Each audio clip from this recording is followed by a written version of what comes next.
আসসালামু আলাইকুম শিক্ষার্থী বন্ধুরা, কেমন আছো তোমরা সবাই? আশা করি প্রত্যেকে ভালো আছো। তো আজকের একটি খাতা দেখে আমি বিশেষভাবে শিহরিত। তো খাতাতে কোনো মার্ক দিই নাই, আমি এখন পর্যন্ত কোনো মার্ক দিই নাই। আপনাদের কমেন্টের উপরে ডিপেন্ড করবে তার খাতাটা কি করা যায়।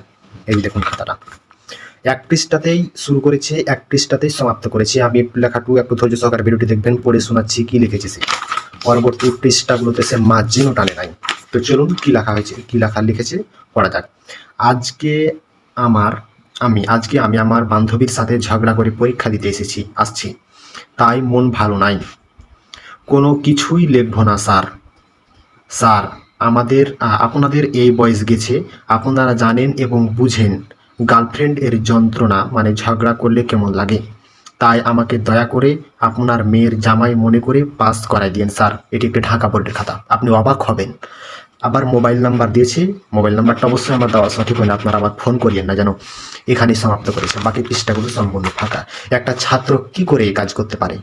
তার রেজিস্ট্রেশনের জন্য যে টাকাগুলো ব্যয় করেছে 3,000 4,000 টাকা, তাকে এক ময়া লাগলো না তার একটা বছর কষ্ট করতে গার্লফ্রেন্ডের জন্য? এটা কোনো কথা?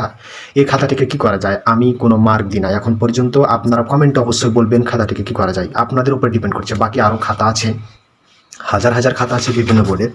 তো এই খাতাটিকে কি করা যায় আপনারা বলুন। এক পৃষ্ঠাতেই শুরু, এক পৃষ্ঠাতেই সমাপ্ত। আসলে কি সে মার্ক পাওয়ার যোগ্য? এভাবে আবার লিখেছে যে আপনার মেয়ের জামাই মনে করে আমাকে পাস করাই দিবেন স্যার।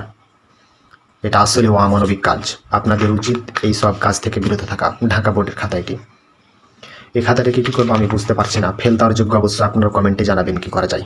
এখানে ভিডিওটি শেষ করছি।